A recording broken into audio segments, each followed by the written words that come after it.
បើពុំបានណាស់យប់នេះខ្ញុំសំស្រវឹងគេជួការខូចចិត្តមកនៅក្នុងបា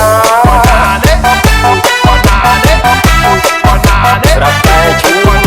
ចៃពួកគេនាំគ្នា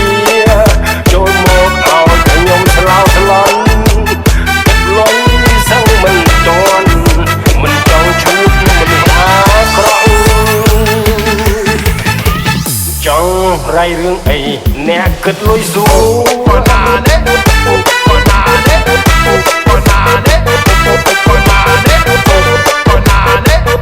ខ្ញុំក៏ពីក្បាលអ្នកយកទៅដល់មើលលឹកមិនគិតមនុស្សក្បត់យកលុយលឿងបានអត់ណាមិនចង់ជួបមនុស្សអាក្រក់បើពុំបានណាស់យប់នេះខ្ញុំសំស្រវឹង